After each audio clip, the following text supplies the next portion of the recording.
Au début de votre salut, vous preniez plaisir à lire la Bible. Vous avez aimé lire ces pages, bien que vous n'ayez pas pu comprendre sa pleine signification. À cette époque, ce n'était pas trop pour vous de lire 10 chapitres par jour. La même chose s'applique à la prière. Vous étiez très heureux lorsque vous priez. Que vos prières aient été ou non exaucées, vous aimiez quand même prier. Vous pouviez vous enfermer plusieurs heures dans une pièce et être en communion avec Dieu. Parfois, vous auriez même sauté de joie. Mais tout cela, c'est du passé maintenant, car aujourd'hui, vous ne vous sentez plus joyeux. Vous êtes triste. À ce moment de votre expérience spirituelle, deux tentations peuvent vous survenir. L'une de l'ennemi, Satan peut vous accuser en disant que vous êtes tombé, et qui plus est, vous n'avez pas été sauvé. L'autre peut venir de vous-même, parce que vous arrivez à la conclusion que puisque vous êtes tombé, vous avez dû commettre quelques péchés.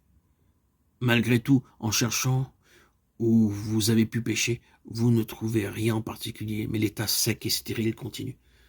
Souvent, cette sécheresse ne dure pas longtemps. Quelquefois, elle a cessé en 1 ou 2 semaines, et d'autres fois, elle peut ne durer que 3 ou 4 jours. Puis, dès que cette période de sécheresse passe, votre joie revient. Il semble que pendant la saison de sécheresse, vous soyez forcé à lire la Bible et à prier, comme si vous aviez essayé simplement de réciter quelque chose dont vous ne pouviez vous souvenir. Maintenant, vous sentez que votre communion avec Dieu s'est renouvelée et rafraîchie. Toutefois, la manière comme cette restauration s'est produite, c'est un mystère pour vous. De là votre résolution actuelle à être plus attentif afin de conserver votre joie. Vous allez exercer maintenant toutes vos forces pour préserver ce sentiment exaltant. Vous serez plus diligent dans la lecture de la parole de Dieu, dans la prière, dans le témoignage. Mais à votre surprise, peu de temps après, votre joie disparaît à nouveau. Vous vous souvenez que vous avez lu aujourd'hui la Bible, que vous avez prié et témoigné autant qu'hier? Oui, même plus. Pourquoi alors cette grande différence entre ces 2 jours? Pourquoi vous demandez-vous hier j'avais la joie mais je ne l'ai pas aujourd'hui? Dans une telle situation, vous n'êtes pas sûr maintenant de vous. Vous n'êtes même pas sûr de Dieu et de Jésus-Christ. Et alors, vous faites l'une des plus grandes erreurs de votre vie. Vous pensez que vous avez perdu votre force spirituelle et que vous êtes tombé. Bien que vous continuiez à prier, vous le faites très infidèlement. Bien que vous lisiez la Bible, ce n'est que brièvement, et bien que vous témoigniez, c'est forcé. Après quelques jours ou quelques semaines, vous êtes fort étonné de constater que votre joie d'avant reviendra de nouveau. Une fois de plus, vous prenez plaisir à tout faire. Même si ce n'est pas une expérience du troisième ciel, vous avez néanmoins l'expérience d'un sommet de montagne.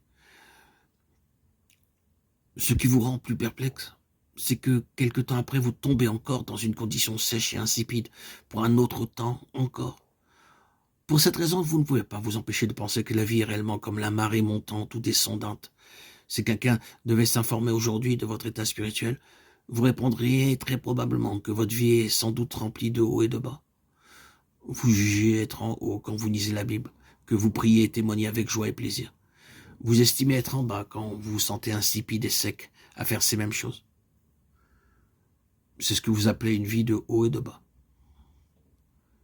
Examinons dès le début même comment un croyant entre dans ces situations de haut et de bas. Si nous pouvons trouver la cause, nous obtiendrons la guérison. En cherchant dans les expériences de beaucoup de personnes nées de nouveau, je crois découvrir une loi de base.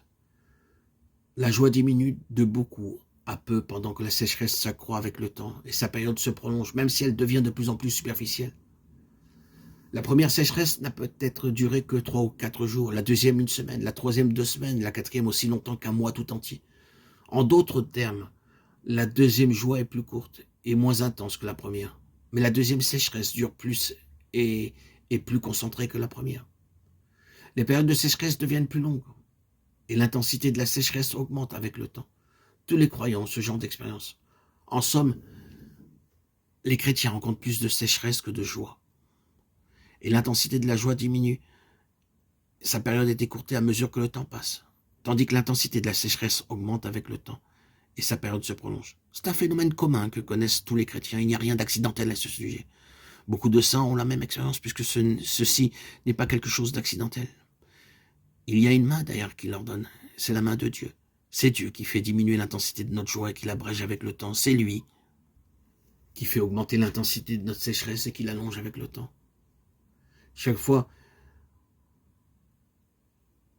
les chrétiens supérieurs cherchent Dieu avec sincérité et chaque fois ils se sont donnés sans réserve. Et chaque fois, ils éprouvent une joie spéciale après chaque nouvel effort. Chaque fois, ces chrétiens voient le travail de Dieu. Et ils rentrent dans une joie spéciale. C'est ainsi qu'ils peuvent grandir et être édifiés en Christ. Et vivre la joie que Christ leur procure.